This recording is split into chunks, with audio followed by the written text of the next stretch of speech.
Welcome to step 3 of the upper body portion of the Tuesday, Friday hip and upper body sessions in Advanced Zero. Now let's start with the Tuesday session.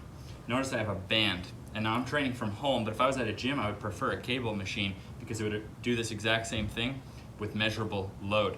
Now notice this position, I could hold forever, there's no load. But this shortened position, right? So here would be the stretch position, the long range. Here would be the short position, the short range. That's the toughest position. But notice with the dumbbell, which we use on Fridays, there's no load at the top, and it would be the exact opposite.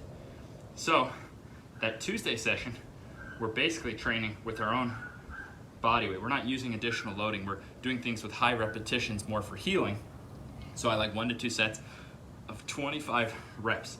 Holding, so it's not just getting it up, it's holding that position to a full stop.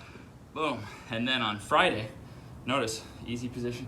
Here it's the opposite. Friday, 3 to 4 sets with that dumbbell. My body's like a statue, trying to keep my chest up, and I'm lifting that. Now this is 10% of my body weight. I like 10% of your weight to be totally pain-free and easy with a 5-second control down and no momentum on the way up.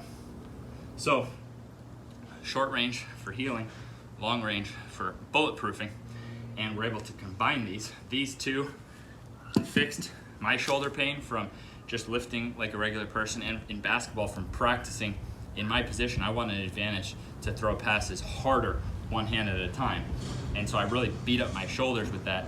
And then I've been able to use this not just to fix my own shoulder pain, but now to help baseball players, some of whom literally thought they would never throw without pain again. I've talked to parents who had tears in their eyes because their kid was able to play their sport again. So when you see a mass problem, which right now, an example is in baseball, shoulder surgeries in kids is so rampant, it's just skyrocketing.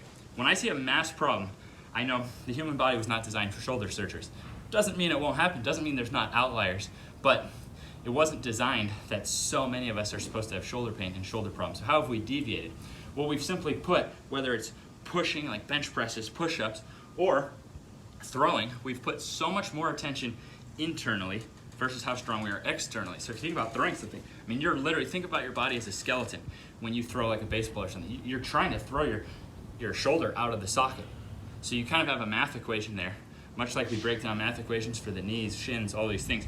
Kind of have a math equation. It's just one piece, but this is one piece of the puzzle that the stronger you are in reverse of that throw, the more force you can put without straining the shoulder. So 10% would be a minimum, and most people actually can't control that with perfect technique. I'm super grateful for having numbers to guide my training. Again, numbers are just a baseline, but you wouldn't have all those shoulder surgeries if everyone can handle 10% and balance that once a week, that loaded training through the long range with once a week high rep short range training.